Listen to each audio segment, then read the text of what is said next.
Jung Seed Company has a large selection of vegetable seeds, plants, and supplies to help get your garden started. They have a variety of organic, heirloom, and grafted vegetable plants to choose from. Jung Seed is a family-owned and operated company since 1907. Use code FINE22, that's FINE22, to receive 15% off your order at jungseed.com, valid through July 31st, 2022. Hi, everyone. It's Danielle from Fine Gardening here. Listen, I know that you guys probably hate ads at the start of a podcast episode as much as I do, but trust me, this is a good one. Right, Carol? That's right. We wanted to let everyone know about something pretty amazing that will be happening in April. We're going to be hosting an online lecture series on sustainability in the garden, and you can participate. The courses will feature 4 experts from around the country talking about sustainable garden design, native plants, trees and shrubs for pollinators and birds. Oh, yeah. And there's this one class that's called The Secret Life of Soil. I just got to preview that one, and oh my goodness, it's so incredible. Who knew soil was that cool? The best part is these classes are on demand, but then we'll be having live Q&A sessions with the presenters each week. There's so much more to explain, but you can just go to finegardening.com to find out more about the Sustainability in the Garden lecture series. The classes will be available starting in April, just in time for Earth Day. Oh, and we should probably mention that we are limiting the number of participants. So if you are interested, go to finegardening.com today to sign up.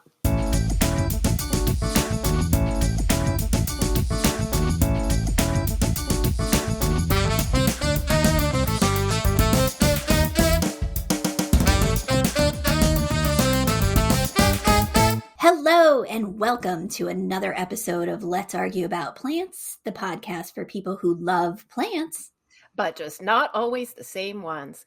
I'm Carol Collins. I'm an associate editor at Fine Gardening Magazine.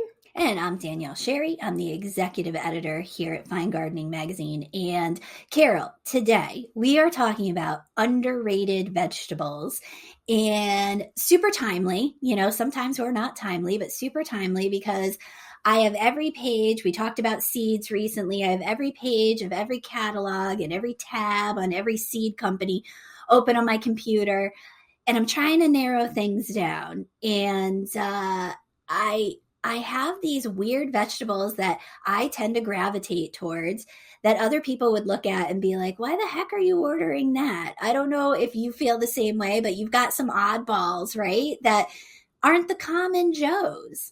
Yeah, and I mean, I think that's the fun of growing from seed, because you can have all these wild and crazy choices, and you know, you're not going to find this even at the farmer's market for a lot of these.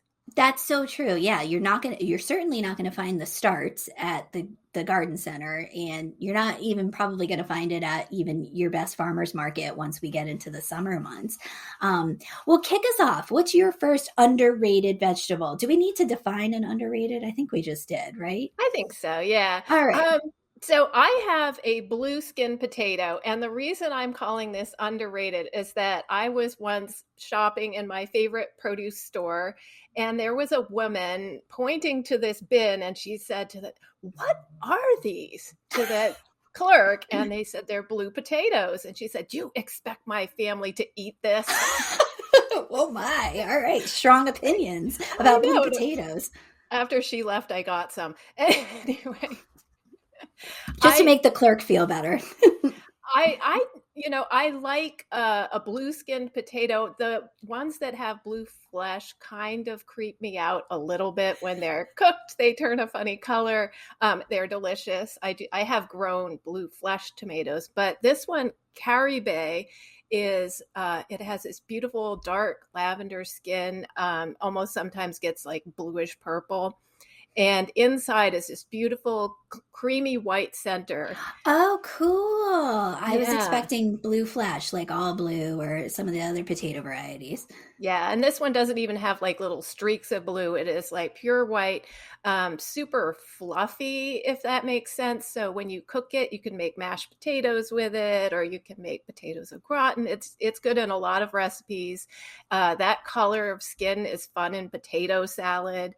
Mm-hmm. And what I like about this one is that it is an early maturing potato. So it is great for new potatoes. And then it is finished earlier. If you grow a few different varieties, you would harvest this one first and maybe have another variety that would mature later in the season so that your potato season goes on a little longer. Nice. Easy to grow, easy to harvest. I love that the name Caribe, it means Caribbean in Spanish, but this was developed in Canada. So I don't really know what that connection to the Caribbean is. That's funny. Yeah, I was thinking Carib, the Carib people, and potatoes are a staple in that cuisine. So maybe they were just giving a shout out. I guess that is it. Or maybe the genetics for, I'm not even sure. Maybe it came from there. But in any case, a great potato. I think you can grow it pretty much anywhere. And I would recommend it, but I think that they are having supply problems this year. So I grew this in 2020. Okay. And I think some people have it this year, but I also saw some sources that were saying they had seed crop failure. So you may, if you have a favorite supplier, look this one up and see what they recommend as a substitute if they don't have this one. That's a good recommendation. And yeah, I mean, you guys know the drill. Carol is nodding her head to it. Supply chain issues have been quite a thing for the last couple of years. One, from the boom in gardening that, the pandemic kind of sparked a lot of newbies. And two, now we're getting, trucking and shipping and supply issues on that end of things too. So yeah, order early, order often, and be prepared to find substitutes because, we're all in the same boat. You'd think as garden editors that we have an inside track, but we certainly do not. I wish we did. I really do. Carol, can you explain the whole concept of new potatoes to me? I need somebody to really, because you peek it and you can harvest. I need an explanation. So new potatoes are harvested before they have reached their sort of optimal size. And it allows you to have some potatoes early in the season when you really, really, really want them and they're not quite ready yet. But what I do is I just pull up a whole plant and take all the potatoes from that plant. Some people will sort of feel around in the soil and pull out the ones that are closest to the surface. I don't know about that. I mean, I've done that too, but for me, I feel like, okay, I will sacrifice this one plant, eat the potatoes while they're small, and then let the rest of them get big. That's awesome. Okay, I like that. I like that staggered planting because I never understood the concept of I guess if you shoved your hands in there and kind of felt around, and I don't know, I didn't understand that concept, but I like that some plants are designated as these are the early pull plants, and some plants you let go for the duration to size up a little bit. All right. See, learning stuff every day here on the podcast. Okay, I'm going to talk about a bean, a rattlesnake pole bean. And I should start off with saying I hate beans. I do not like snap beans, green beans, whatever you want to, string beans, whatever you want to call them. I don't like them. I think they taste like wood. I mean, why do you want a vegetable that tastes like wood? I like them when I soak them in butter and garlic, but then they don't taste like what they're supposed to. They taste like butter and garlic, kind of like why I like lobster. So not a big bean fan. I like dried beans, kidney beans, that cranberry bean. I love those, but not a big fan. Several years ago, we had an employee at Fine Gardening. Her name was Ruth Dobbs Savage, and she was the most amazing vegetable gardener. She grew every kind of vegetable you can think of, had multiple vegetable gardens around her large property. And I was there taking photos, I believe, of tomatoes. And she made me eat this rattlesnake bean. And honestly, it looked like a snake. It's a huge pole bean. The beans they get 8 inches long, green with purple striping. So it looks like snakes hanging on the vine. But, I was up to the challenge. I felt like I was on a reality TV show and she's like, eat this snake bean. So I did. And they're good. They actually had kind of a like a very fresh and snappy flavor to them. Not sweet, but definitely didn't taste like gnawing on a piece of wood, like I feel like most beans taste like. And just an absolutely beautiful plant. You know, this is a big plant. She had it on a trellising system, and it had to be at least 8 feet tall, and that was fairly early in the season. I read that it can get up to 10 and 12 feet tall, especially in southern locations. And this bean has been grown a lot and is really loved by people that are in the South because it does really well in heat and humidity and intermittent drought. So, you know, that's a pretty awesome vegetable plant that'll tolerate all of those terrible conditions and still produce. I will say that the couple of times that I've grown this bean, I like to harvest it a little bit earlier than 8 inches long because, like most beans, they tend to get horsey. You know, they kind of get a little too stringy, and the flavor's not as good as when you harvest it at like maybe 4 inches, 5 inches long. It's perfect. The beans inside are very tender. You can eat the pods, and that stringiness doesn't develop as much. It's fairly quick for a pole bean, 70 days to maturity, and you'd direct sow these too. You'd get them right into the ground when soil temperatures are 55, 60 degrees, have warmed up a little bit. So yeah, I'm a big fan. I think it's a beautiful vegetable for one. It's a bean for people who don't like beans, and it's drought tolerant. And hey, that's a pretty cool cadre of good traits, right? Indeed. I think I might need to grow that one too. Yay. All right, Carol, as we pause for a minute, I confessed that I had 2 tomatoes. So I'm going to do a tomato next. What are you going to do next? I have a snow pea. Oh, perfect. All right. Early in the season, very seasonally appropriate. Plant those peas now, people. Right? Or as close early to now. as you can. As early as you can. So mine is Shiraz snow pea. Shiraz, I think that's how you say it. And it is from John Sheepers. We got this as seed samples in 2020. And I was looking back at the email, and it sort of marks this place in time because I said to the person that sent them, "Oh, I found the seeds on my desk this morning and I shared it with the whole gang." And, this was obviously before lockdown occurred. Yes. And it seems like another planet now, right? Right. Did we used to gather in groups in offices? That's so crazy. We used to see each other's nostrils in person.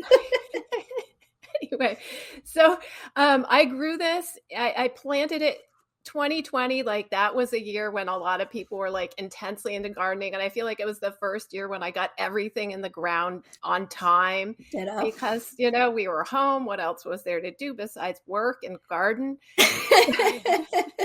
True. And so this one is a snow pea. So it's not a snap pea and it's not a shelling pea. It has those nice skinny pods, and the pods are this awesome purple color. And the flowers too are very ornamental. If you have considered growing sweet peas, the ornamental peas with the pretty colored flowers, this one is a little easier. It's a little less fussy to grow, and then you get snap peas as a bonus.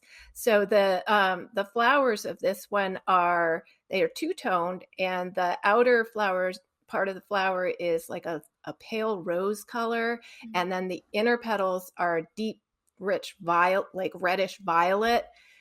Very nice combination. And then you'll have the flowers and the peas and of all sizes are on the plant at the same time. I would say you could put this on a tuteur in the ornamental bed and it would look just great. The vines get, I would say, maybe 3 feet tall at the tallest and probably a little less than that. Oh, that's manageable. Yeah, nice. Pea, very manageable. Nice, manageable size, easy to harvest. They do lose their color when you cook them, but still delicious. And then, of course, you can eat them raw, and they're fantastic that way too. That's a trait of purple vegetables that the second that most of them that you cook them, they kind of gray out, and it deters a lot of people from growing them, but the taste doesn't gray out or dull out. So, I wish people would give purple vegetables more of a try. Yeah, I agree. And it doesn't turn a bad color either. It just more or less goes a little more green with purple tints. And if you stir fry it for just a short period of time, it might keep a little more of that color. Peas are fast too, which is nice, right? You're anxious to get something green out of the garden. So it's 70 days to maturity from planting, and you can start them right in the garden. So I got them in early April, I think, that year. Wow. And then I had peas. The picture I took is June 8th. So Wow, that's nice really and early. good. Yeah. That's really, really good. Yeah, peas are so gratifying, they sprout quickly. Their germination rate is usually like within a week, maybe a week and a half. So it kind of makes you feel like I'm an amazing gardener. This is great. Look at this go. Yeah. I think from that same pile of seeds that we received from John Sheepert, I believe I got a purple snap pea. Am I saying yes? Snap. Yes. Potted snap pea. Yes. I'm like, wait, snow pea, snap pea, shelling pea. Yes, I got the middle one. And the thing that was so shocking about that, and I feel terrible, I think it was something very benign named like purple potted snap pea, something like that. But you popped it open and the peas were green, which was really kind of cool. That, you can eat the shell obviously too, but if you popped it open, the peas were green on the inside. It was kind of a little surprise I liked. But yeah, big fan of the peas. I am going to go with a tomato. I know you're shocked. But the majority, as my garden has, I've made it a more manageable size. I have a lot of ornamental gardens, so I have to, I scaled back from 4 huge raised beds, excuse me, to 2 large raised beds. So tomatoes, they get the bulk of the space, to be perfectly honest. But years ago, I did a cherry tomatoes article with Glenn Drowns, who's a tomato breeder and a tomato farmer. And I had to grow a bunch of cherry tomatoes. And I think last episode, or on our seeds episode, I talked about a cherry tomato that I had grown and fallen in love with from that experience. But this is a cherry tomato that I think should be called like an in-between tomato, because it's about the size of a small egg, and it's called Amish salad cherry tomato. So, you go to the grocery store, you've got the extra large, you got the jumbo, and then you just got the normal eggs. They don't call them small eggs, but bigger than a golf ball, smaller than a jumbo egg. This is an heirloom variety. It's indeterminate, so it's a big boy. It puts on quite a bit of bulk throughout the season. It'll get 6-7 feet tall if you let it. I don't. I chop them back so they're more manageable. But this tomato produces 5 to 7 egg-shaped tomatoes in a cluster. And the coolest thing about these was that when they're immature, they ripen kind of in order on those little clusters. And they are white to pink. So I swear it should be called like Easter egg tomato, because you get a white tomato and then a slightly like pastel-y kind of coral color, and then a bright pink. And bright pink is its ripening stage. They're delicious. They were big enough to slice up and put a couple on a sandwich. They were perfect for sauces because it's a really meaty cherry tomato, which I don't think it should be called a cherry tomato, but it was very, very meaty, thin-skinned, delicious flavor. Obviously, it's an heirloom. I primarily grow heirloom tomatoes. 80 days to maturity, so it was on the earlier side, especially for us here in New England, for a tomato to ripen in the 70 to 80 range. That's pretty decent. Yeah, and just an overall good tomato, snacking, sauces, slicing, whatever. I looked it up to see where it was available, because sometimes these heirloom varieties, you can get them from one specific, one-off farm in Iowa, but this is available quite a few different places. Amish salad. I saw it at Rainier. I saw it at Salt Spring Seeds. And the first sentence, it seemed like in all the places that I was seeing where it was available from, was very productive, was the first sentence in almost every single description. So you can count on quite a bit of fruit from this. And that's Amish salad, weird name, cherry tomato. Carol, I have a feeling, because I told you up front that I had tomatoes galore on my list, that you did not do any tomatoes, did you?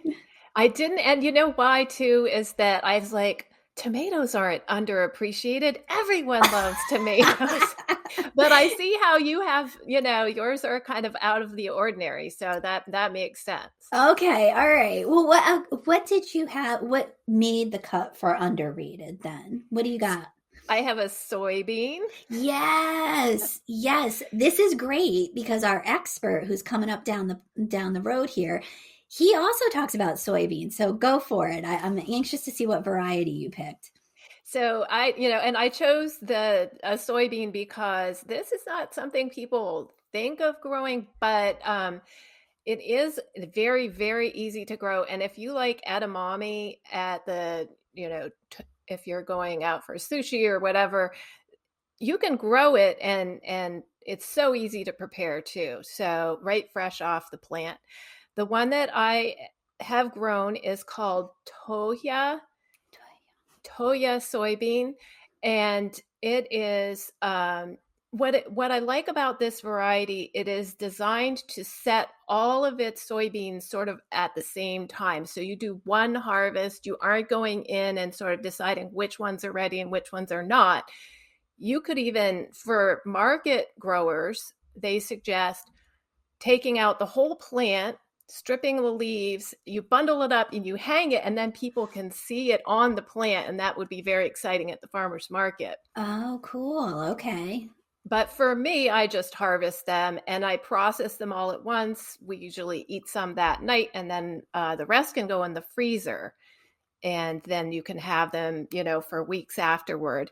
So super easy to grow, just like green beans, I would say. The plants, of course, look a little different, but they germinate very easily. You direct sow them. You do not need to start them as seedlings, but they do take longer to mature. So it's 78 days to maturity. That's 2.5 months from the time you plant them until you can harvest. And the way that you know they're ready to harvest is you actually look at the little beans, and if you can see the defined shape of the beans inside the pod, they're ready to go. Okay. And I would say, like, if you think they're ready to go, harvest one, pop it open, see if the beans look, like nice and plump, ready to pick. And then you can do all the rest of them if you're doing this variety. The seed is planted 2 inches apart. You do the rows 15 to 30 inches apart. I think you should probably, if you buy a packet of these, you plant them all, because why not? Grow it in bulk, and then you'll have a lot for storage. Yeah. And to process them, you blanch it, which means you get salted water going, and you want a really nice boil, a full boil, and then you throw in a batch of the beans. And when pods and all. Okay. It comes back up to a boil, maybe 5 minutes of cooking, not too long, and then get them out and cool them off. So you can run them under cold water. You can put them into ice water. You want that cooking to stop. And then you can either eat them just like that, or you can put them in the freezer. And nice. When you take them out of the freezer, it's a similar process. Boiling water, throw them in. When the water comes to a boil, they're ready to go. Nice. I like that. I would assume, especially if you're wanting to process a large, that this particular variety, they all ripen at the same time. Is it just this variety, Carol, or did most soybeans ripen in bulk, almost like a Roma tomato? I have grown another variety in the past, and the fruit set was a little bit more spread out. Okay. So I feel like this one was developed specifically to have concentrated set. Okay, nice. And say this variety again. Tohya, which is Tohya. Okay. All right. We were talking in between the break or right before we started the episode too with our producer, and she was saying, why are they so expensive in the store? And so I guess now we're kind of realizing, because there is processing on the end, and the ones that you buy in the store have already gone through all of that. They've been harvested, they were blanched, they were shelled in a lot of cases when you buy them in the store, already shelled. So now it kind of makes sense why they're expensive like that. There's some steps, but worth it, because man, they're so good. So good. Do you salt your soybeans? Oh yeah, you gotta salt them. I love it. Well, so this is kind of along the lines of your first vegetable that you talked about, where people will be shopping in a store. And I was actually with a friend at a farmer's market many, many years ago, and we hit the squash section, and she picked up this thing that looked like a little UFO, and she said, why the heck do they have these gourds in the squash section? Well, it wasn't a gourd. It was a patty pan squash. And I know that there's going to be people listening who are like, of course we know patty pans are amazing. But then I feel like there's going to be a whole group like my friend who thinks that these are gourds, which they are not. They are a summer squash, and they are a delicious squash. Dare I say, they are my favorite squash above any yellow neck squash, any zucchini.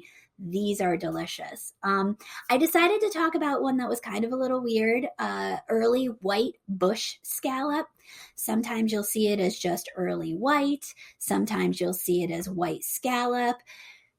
There's a myriad of names out there for the same squash, but this is a white little UFO looking squash. And, they get to be about, they can grow up to 8 inches across, but you really want to harvest these squash around 4 to 5 inches.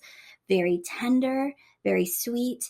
And the thing about patty pan squashes is that they're mostly meat. You get inside there, and if you harvest them before they really, really sat on the vine for too long, you're not getting all these giant seeds or this really pithy flesh that, regular zucchini and summer squash tend to develop. So sweet. Patty pans, I feel like, are such a sweet squash that you almost, this is blasphemy, don't need to use butter on them because they're that good. So these are bush plants. These are bush squash plants. So this is going to be 2 to 3 feet across. That might seem ginormous, but in comparison to a vining squash plant that'll take up 7, 8 feet worth of real estate, this is pretty manageable plant.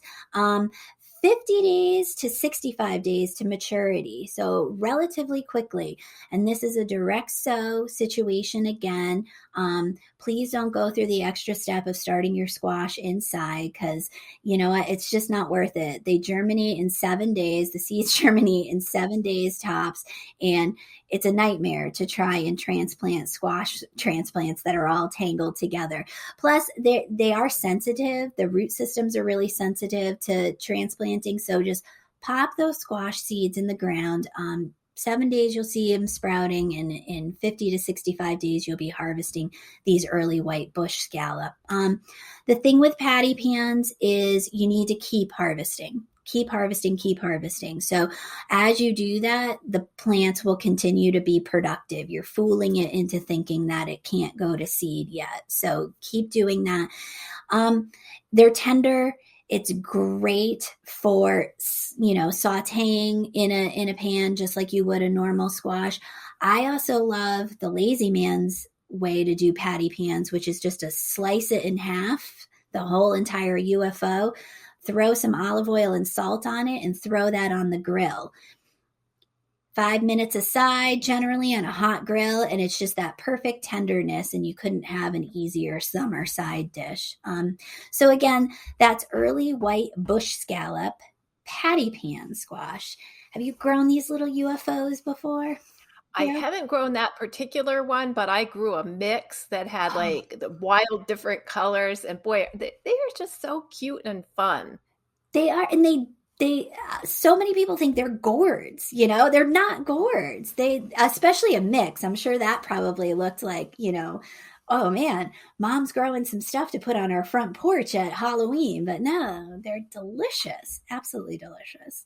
Carol, I love this because I love like crawling inside your seed order because you are such a great vegetable gardener and knowing like the inside scoop of what I can expect to see, like harvest time, what's going on in Carol's garden. So what is your final pick for underrated? So I am going to do a Chinese cabbage that is really different than other Chinese cabbages. This one is called Tokyo Bekena. It is an F1 hybrid, and it is a non-heading leaf cabbage. I knew you were going to do a leafy green. You're the greens girl. You had to. Oh, yeah. I mean, I don't know what I would do if I didn't grow at least, half a dozen different kinds of leafy greens. That's just like, and the thing is that buying greens at the grocery store, like by the time you get them, they're already multiple days old. They're not going to last very long. Whereas if you have them in the garden, you just go out, you cut what you need that night or for lunch or whatever. It's just there ready to go when you need it, as long as you keep planting throughout the season. And what's nice about this, it's a very pale, they call it a blonde leaf.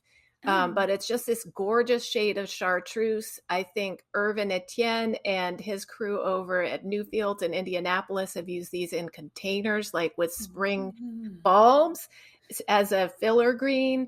And I think you could put it in ornamental beds, although you wouldn't expect it to last all season, but early in the season, pretty frilly chartreuse leaves that are also delicious. Bonus. It's a cabbage that looks like a lettuce, and you can eat it that way. You can eat it raw. Once the plants get a little bigger and the leaves get a little bigger, it can go in stir fries. It holds up very well. I like to do a batch of Tokyo Bekena at the end of the season. So I would start the seed in, say, early August in our region, and then you have these greens that come right before frost and go. They're pretty tough, and they can go probably a month after we get our first frost until we really start getting hard freezes. Okay. So it's a nice one really throughout the season, but especially in the shoulder seasons of spring and fall. And if you have a mild winter, the plants can come right through the winter, especially if you do a row cover over them. And in the spring, they'll start growing again, and then they'll put out their flower buds, which are they look like little mini broccolis with frilly leaves around, little mini frilly leaves around them. And those are terrific on salads. And also you can throw those into stir fries.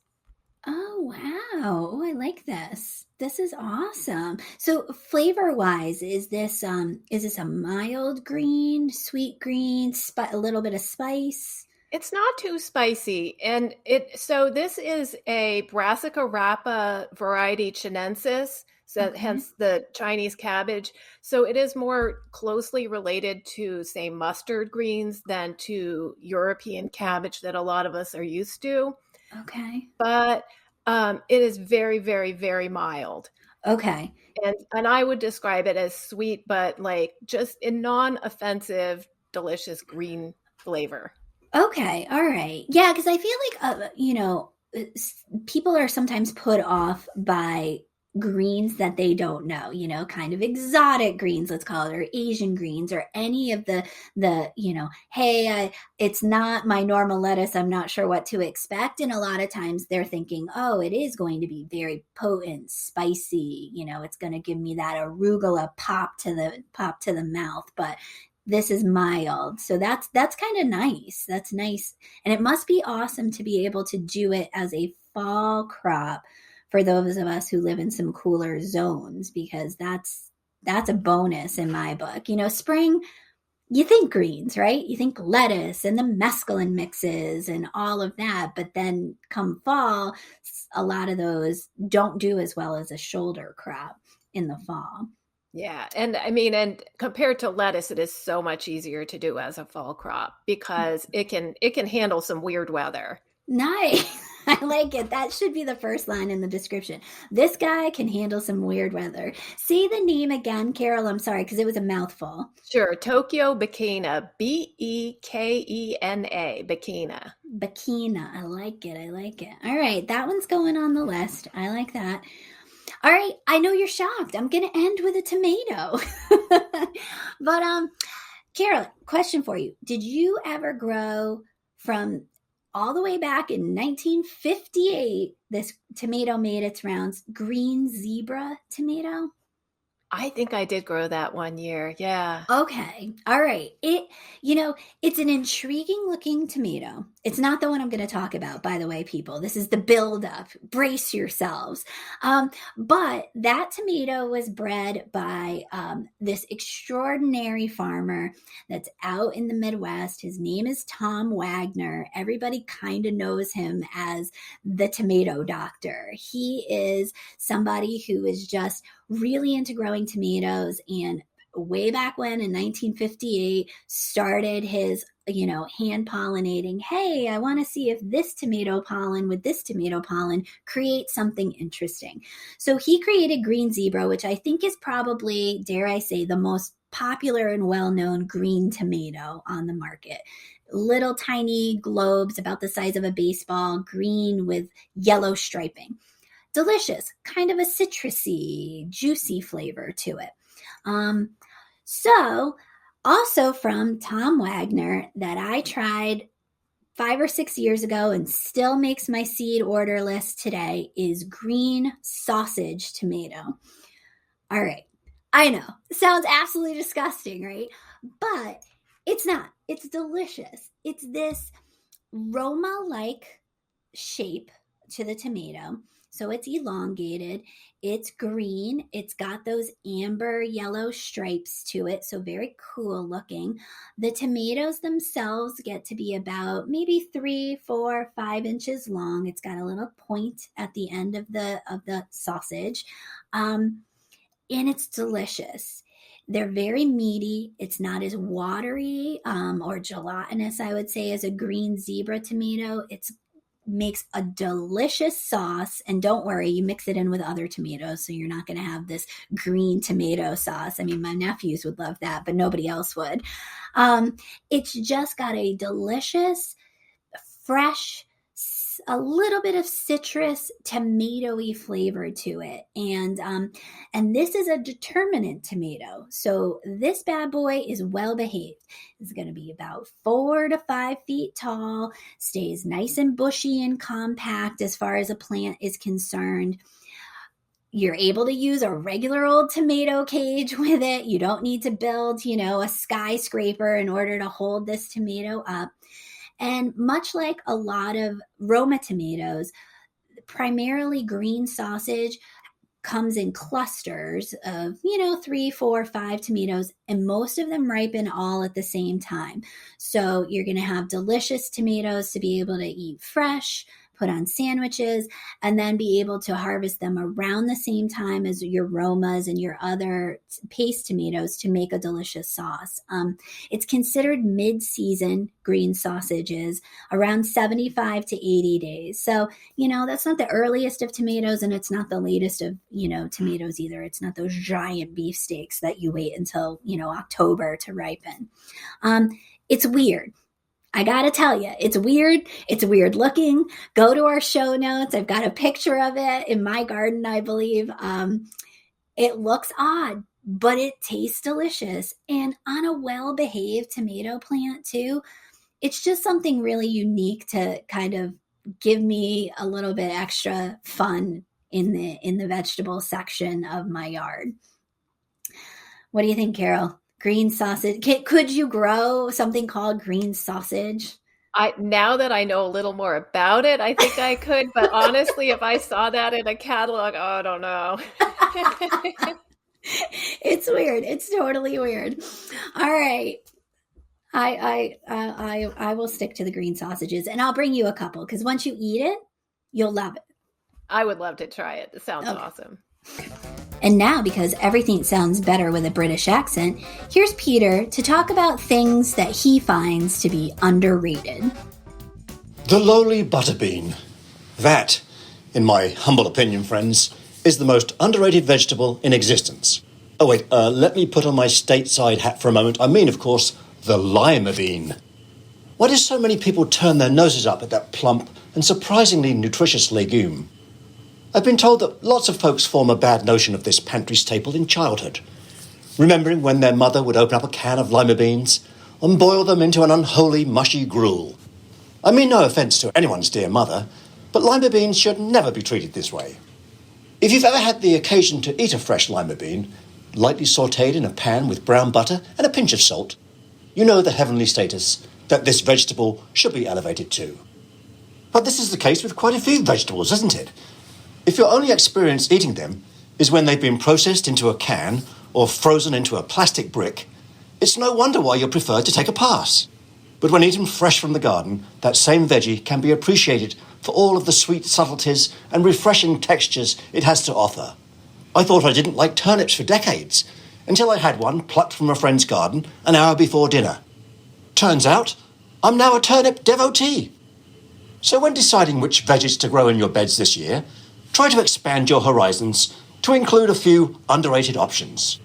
Well, maybe not so far as to include a tomato reminiscent of green sausages. What on earth were you thinking, Danielle? But perhaps to the lowly lima bean. Now I think it's time to discuss some other underrated things, like the underrated rise of Luton Town Football Club from the depths of the 5th tier of English football to the giddy heights of the Championship, or Division 2 as some of us old-timers prefer to call it. I can remember my father taking me to my first match at Kenilworth Road, that's Luton's home ground, back in 1961. You know, I knew somehow Peter was going to circle back to his football team in this topic of underrated. I knew he was going to do that. It's all about the football for him. He is not underrated, though. He's great. No, Peter is not underrated, and neither is our expert. So let's see who we've got on deck for our expert testimony today. Hi, I'm Steve Bellavia, and I'm a vegetable product manager at Johnny's Selected Seeds. And basically, what that means is that I'm in charge for certain crops in conjunction with trial technicians who do field work on deciding which vegetable varieties go in the catalog this year and which ones might be dropped in the future.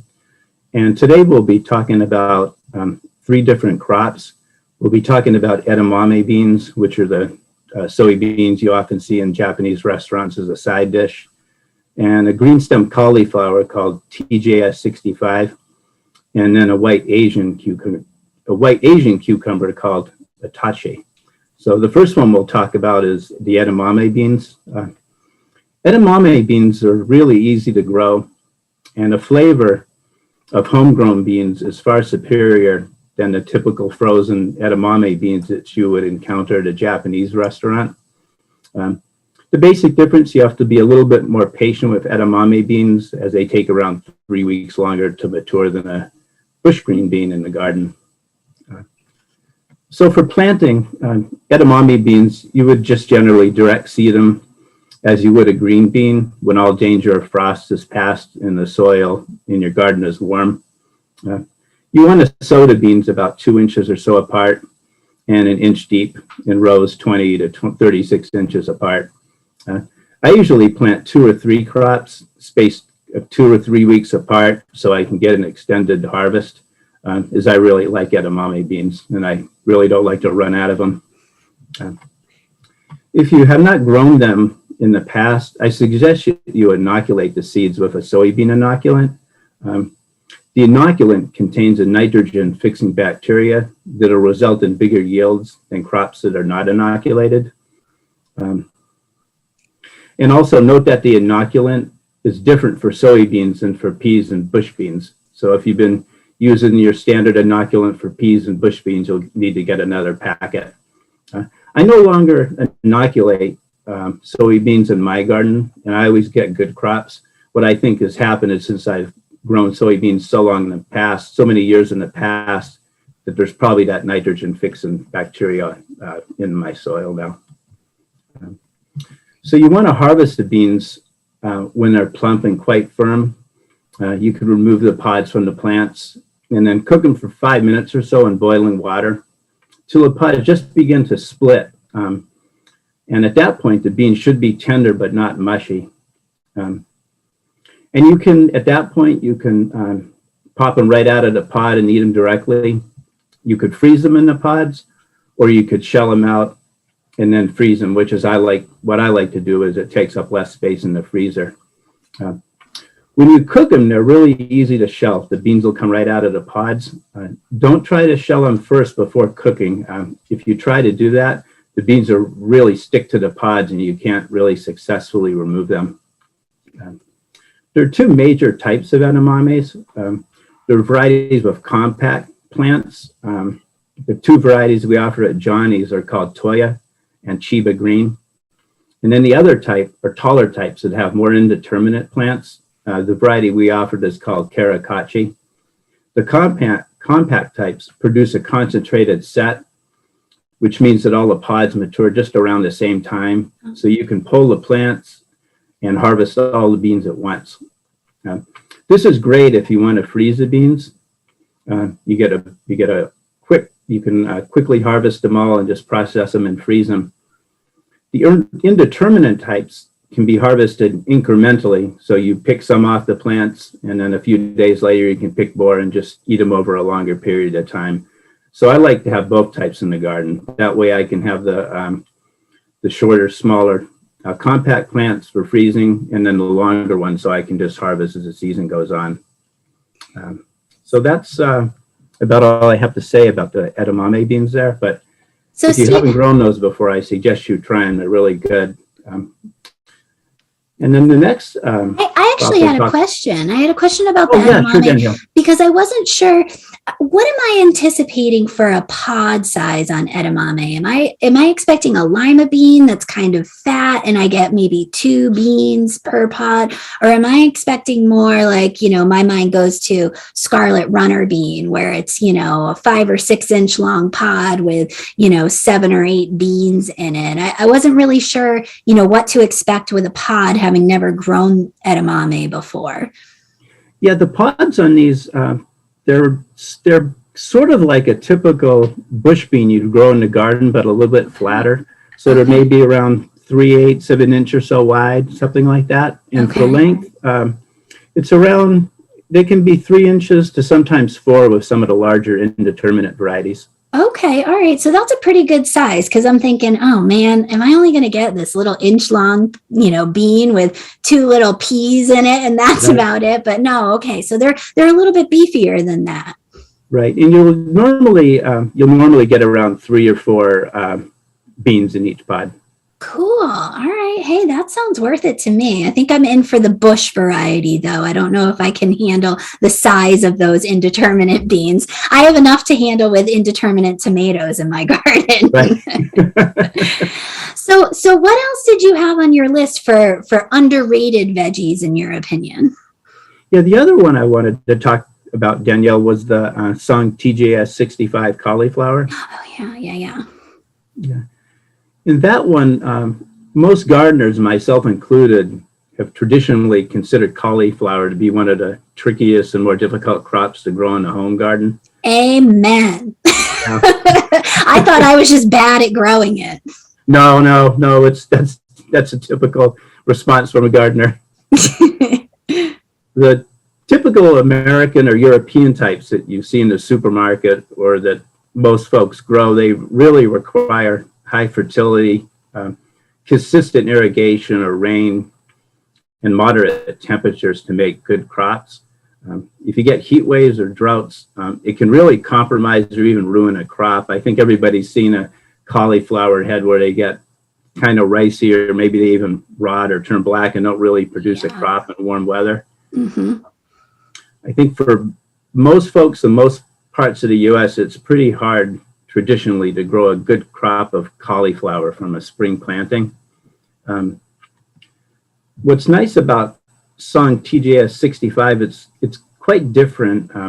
It's a green stem type from Asia. So if you harvest the head and turn it over, instead of having a white stem, it'll be green.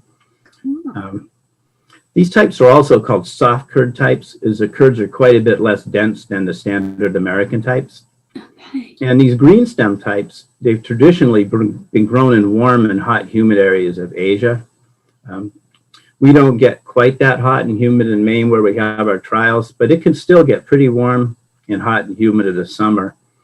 And we found the Sung TGS to be much more tolerant to heat and humidity in our summer harvested crops than the traditional American varieties. They just don't get those problems you see with the typical types, less head rot, less riciness, and you just get a much better crop. Another big bonus that we've seen about Sung TJS, it seems to perform a lot better on soils of average fertility or even below average fertility. I think a lot of folks, myself included, my soil is not the best soil in the world. And if I try to go a typical cauliflower, it's really quite hard to get a nice, big, firm, good head. But when I grow the TJS 65, it really seems to tolerate the below average fertility. And I think because of this reason, these varieties seem to be becoming more popular with home gardeners and also some small scale market growers who are selling to farmers markets or maybe restaurants where eating quality is important. So basically, Sung TJS is the cauliflower for people who cannot grow cauliflower. Correct. It's very good for that. And if I fail with that, then there's no hope for me in cauliflower, period. I gotcha. I'll probably give up and grow cabbage or something else that's easier. Deal. Now, I think you said, did you say that you also had is it a cucumber that's on your list? I have a cucumber too. I have a little bit more to add about the cauliflower. Oh, yeah, sure. Go for it. Yeah. Another advantage is the harvest window is quite wide with this variety. Okay. You could harvest it when the head's still tight, like a typical American type, but you also could let it get bigger to where the florets are beginning to separate from the heads a little bit. When it gets big like that, it's easier to separate the florets. You can get a knife and just one or two strokes, all the florets will come apart in a pile rather than all being stuck together like in a typical American type. Yeah. So that's cool. I like that. And then, if it's easier to bring it and prepare it into the kitchen too, I mean, all around it just seems easy peasy. Right. And basically to grow it, it's just like a typical cauliflower. You could start the seeds 3 or 4 weeks before transplanting and then transplant the seedlings 18 inches apart in rows 30 or 36 inches apart. I like to cover my plants with a lightweight row cover such as Agribon, Ag 15. That way I can keep out flea beetles and other damaging insect plants, pests. That way I don't have to, pick insects off the plants or spray with some kind of biological insecticide. This makes it a lot easier. Definitely. That's a good tip too for brassicas in general, because they just seem to, if there's a flea beetle within 15 miles, I always joke around it somehow finds its way to my garden no matter what. Right. Row covers are such a good solution to growing brassicas. True. Very true. So, and then the cucumber now. Oh, yeah. I'm super intrigued because just when you mentioned the color of this cucumber, I was like, whoa, cool. Right. And the one we're talking about is Itachi, and this also originates in Asia. And I don't know if you try white cucumbers, but most of the white cucumbers on the market really don't taste very good. They tend to be. You heard it here first, folks. Steve says. Have you tasted those before, Danielle? The white cucumbers? I have. They're kind of weird. If you go in thinking that it's not a cucumber, I think it's less offensive in flavor. It's they're kind of bland and kind of I wouldn't know if you blindfolded me and I was eating it, I wouldn't know that these white cucumbers are cucumbers. They just have a very, watery. Maybe some would think refreshing. If you muddled it up and put some tequila in it, it might be good. But yeah, not something I would write home about, probably. And sometimes in certain conditions, they even can be a little bit bitter and kind of unpleasant sometimes. Yep. Yeah, definitely. So I'm assuming that this variety that you're recommending is not that. No, and that's what's good about Itachi.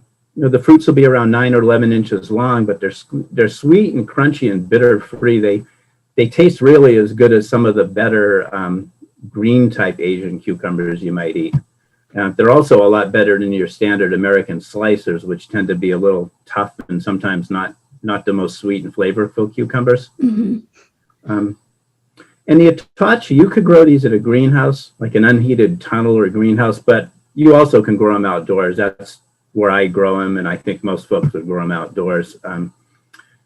You could trellis them, or you could grow them in the ground. If you really want a straight cucumber, you could trellis them, but I don't usually bother with that. I just grow them on the ground, and I'll get slightly curved roots. And for me, that's worth it without all the extra effort of having to construct a trellis and to tie to plants and whatnot. Typically the fruits will be a really nice white. I've heard that in some areas with really intense sunlight, sometimes you'll get a little touch of green on the fruits, but it really doesn't affect the flavor. They'll still be just as tasty as you would get from all white fruits. Nice. And for growing them, really you just grow them like a typical standard slicing or pickling cucumber. Mm-hmm. You start the seeds 3 or 4 weeks before transplanting in cells or pots. And then in the garden, I usually put them about 12 inches apart.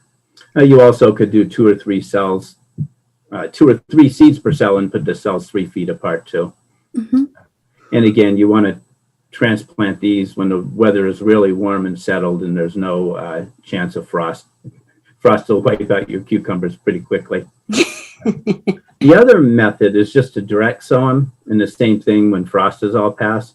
I actually almost always direct seed my cucumbers now. I found that they seem to have a better root system and be a little more drought tolerant than transplanted crops. Plus it's easier, it's one less step to do. So I'll basically put the seeds in the ground and just put the row cover over them. And if you want a continuous harvest, you can just do a new planting every 2 or 3 weeks. If you're someone who really loves cucumbers like myself, that's what I typically do. And after planting, I use Agribon plus Ag 90 row cover. That row cover, unlike the Ag 15 for the brassicas, it's a little heavier weight, so it'll exclude the cucumber beetles and other insects that damage cucumbers. Okay. But it also will add a little bit of heat so that the plants will grow a little bit faster, and you'll get an earlier harvest than you would if you just grow them on without the row cover. You also could plant them through plastic mulch too if you want to get a little bit more of a big jump on the crop. Steve, what are we expecting as far as a size? You know, this doesn't sound like it's a bush cucumber by any means. This is a vining type, and will it go as far as, basically, will it take over as much real estate as you give it, or does this stay a little bit more confined? It's pretty much your typical rambling kind of cucumber vine. Okay. Yeah, definitely will. So you'll have to, give it 4 feet around the row so it doesn't take over other crops. Okay, I love that It'll idea. definitely take over other crops if you're not careful. Okay, all right. Or plant it on the corner of a raised bed and let it take over that entire corner of the garden and just go. Right, that's another good way to do it, yes. That's awesome. Well, that sounds so great. Hey, days to maturity on that cucumber, Steve? I missed that if you had said it in the beginning. Let me look that up. I can't remember on that. Okay, no worries. I feel like especially with, a new variety that people are less familiar, with. Right. Let's see. 54 days. Oh, okay. All right. So that's kind of typical, kind of a middle of the road maturity. Not as early as some of those early slicers, but not real terribly late either. No, definitely not. Yeah. Oh, I'm in the market. All right. I'm jotting that one down and the cauliflower down. And I don't know about edamame. We'll see. I gotta convince my husband that's a worthwhile plant to put in the garden and give up some space for. You could give up some tomatoes and put the edamame in. Oh, I don't know. That might be a tough sell for this man. Let me tell you. Well, thank you so much, Steve. I really appreciate you joining us on today's episode. Oh, you're welcome, Danielle. Okay, that settles it, Carol. I'm pretty sure I'm convinced the only one who's not growing soybeans on the planet here. Oh, you got all the cool kids are doing it. You and Steve are, so I should too. All right, I'm on board. I'm a follower, not a leader.